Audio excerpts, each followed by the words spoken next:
You should always listen to what your heart I've says. thought about it a few times. And there is no reason to delay. Because none of us have that control. We don't know. We don't know. People might, someone might have a stroke and then that's it. You can't make decision on that anymore. That, you don't know when your time's up. And you don't know what's ahead of you. What we do know is when we die, where do we end? Because that's life after this life. That will be permanent.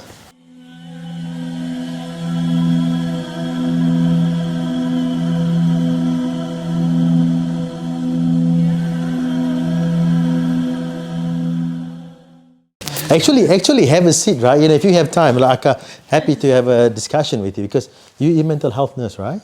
I'm not a nurse, no. Oh, you're not a nurse, so you work in a mental health. Yeah. Oh, good. So alhamdulillah, so that's good. So you learn, you've learned, alhamdulillah, mashallah, you probably know a lot than some people already about Islam because of your encounter, attending the khutbah, the Jama'ah, the Friday prayers. So obviously you would have listened to Sheikh Khalid give his speech and all talk. So, you find it, do you agree with everything he has said so far? If not everything, maybe the majority of the things. Of what's being said? Being said, yeah. Yeah. Yeah? Yeah. So you accept the concept of God? Yes. Yeah. Only one God? Yes. Okay. Nothing else? Yeah. Can God be human? No. No. So you agreed on that, right? Yeah. And then as I said to most people is the moment you can think that God looks like that, that is not God anymore. Mm-hmm. Because our ability is bounded by time and space. So, God is the creator, he's outside all of that. The moment we can think God looks like that, God is that, God is a human, God is a man, then that's not God anymore. Because our brain is very, very limited. There's so much thing that we don't know about, right? So you've agreed on that. You've agreed on most of the things that Sheikh have talked about, mm-hmm. right? So question is, you mentioned about not having enough knowledge, which I've acknowledged that. And I said, you can never have enough knowledge. I don't have enough knowledge. Sheikh Khalid would have said the same thing. He would not say he knows everything. And in fact, one of the greatest scholars of Islam, Imam Malik, when someone, back then, people travel on the camels and all that. So people come all the way and ask him questions, I think 40 questions, and he can only answer a few. And the rest he say, I don't know. And the guy said, I came all the way here. You're telling me that I don't have the answer? You don't have the answer to them? Well, I don't know. And that's why, the sayings that we talk about, I don't know is saying I don't know is half of the knowledge. Knowing that you don't know on certain things, that's half the knowledge. So whenever I met someone who learned about Islam, and then they said, I don't feel like I have enough knowledge. I said, if you don't have any other excuse why or stopping you, you should really accept that Islam, and then you keep learning more about it after that.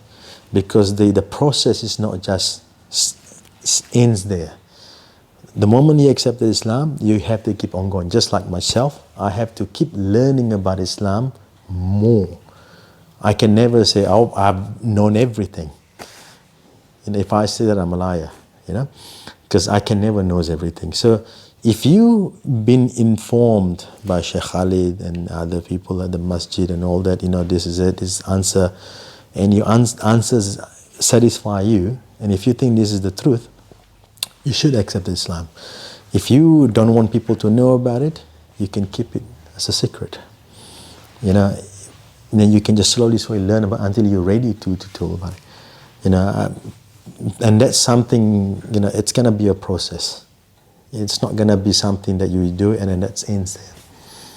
So that's why, and I said, and then I said, I give an example, Islam is like a cake. You can't have everything in once.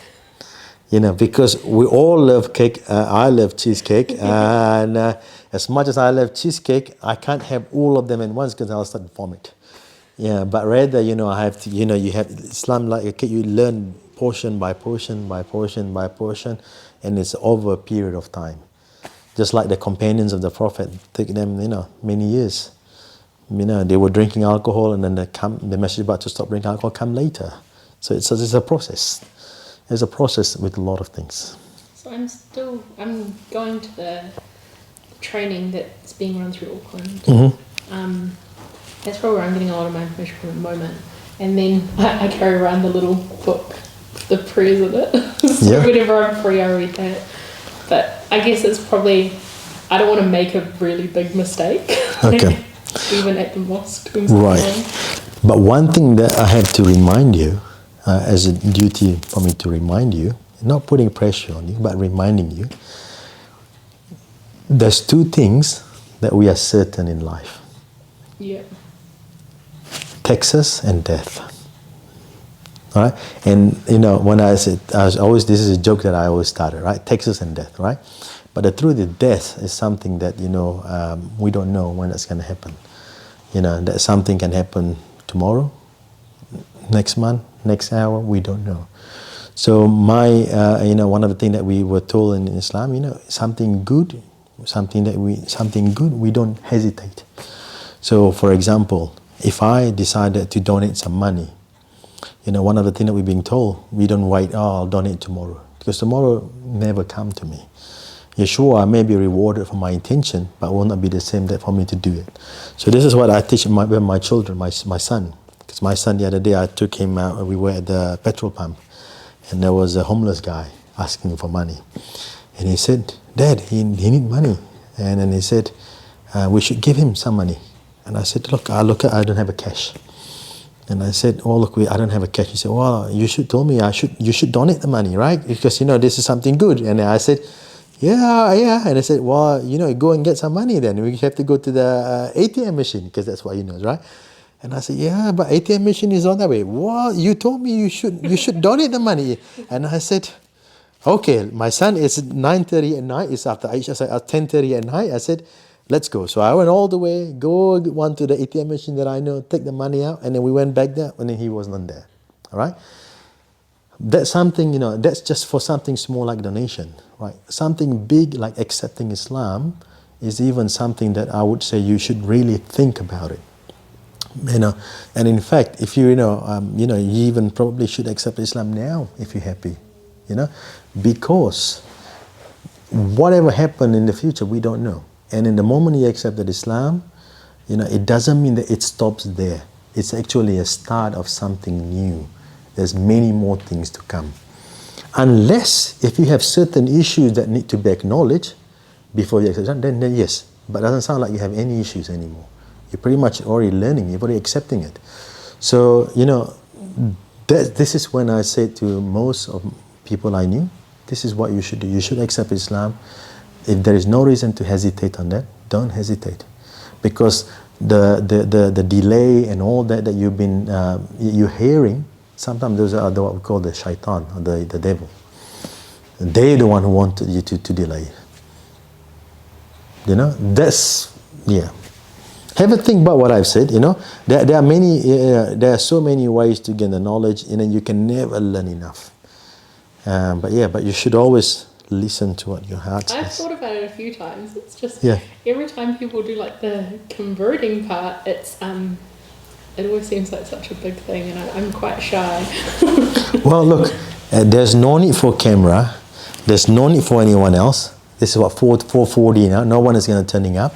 If you're happy to accept Islam, I'm sure Sheikh Khalid will happy to take you through. All you do to affirm your faith. And like I say, if you're not ready to tell it to anyone, you don't have to. We can just make it sure that me, Sheikh Khalid, and Brother Hafizi, we can just keep it quiet. We're not going to talk about this to anyone. It's not that would bother me. It's just Yes. like that. They did it on that training a few weeks ago. I was Okay. like, oh, that's not me. What did he say? What did he say in that training? It wasn't anything that he said. It was that they did it in front of so many people.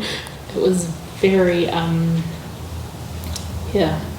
So what was the training? What makes that training? Does the training make you feel uncomfortable or No, feel the training portion of it was fine. It was at the end, so there was 2 people that converted at the end. Yes. And so they did it at the front of the class. Yes. So they were physically there, and then there was about 10 of us on Zoom as well.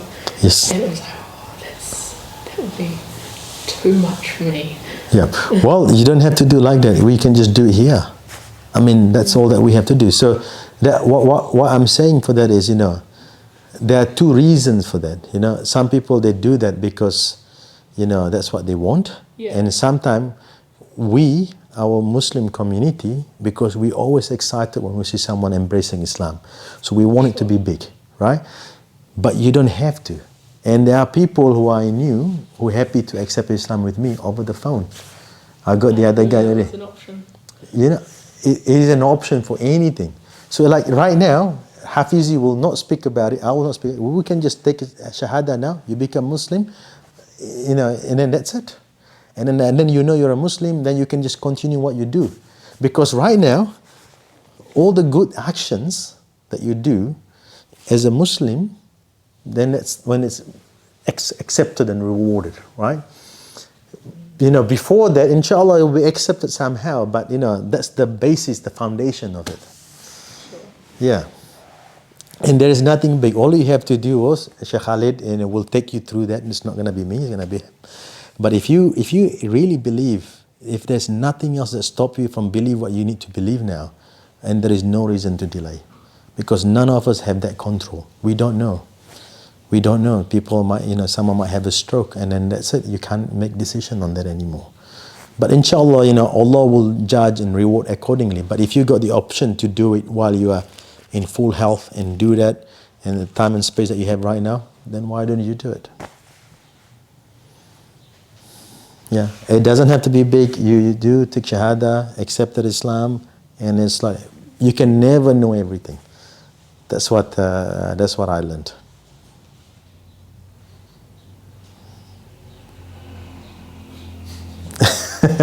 I know Sheikh Khalid done all the work with you, but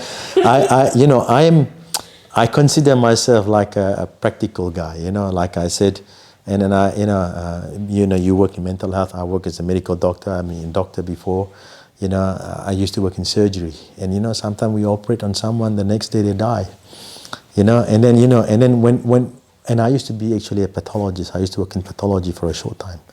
I was training in pathology, and I see death in front of me all the time, and I see people got diagnosed with cancer, and then fit and healthy and got cancer. So, and that's something that you don't know when your time's up, and you don't know what's ahead of you.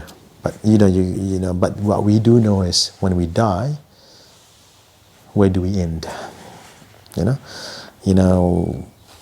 That's what I say to my children too. Nothing else matters apart from you die as a Muslim. Because that's life after this life, that will be permanent. Anyway, I hope I probably should see some of my videos because I've never done this before. But that's something to consider, Erin. I mean, honestly, if there is no reason, come and sit on the chair, let's accept that Islam, and then go from there.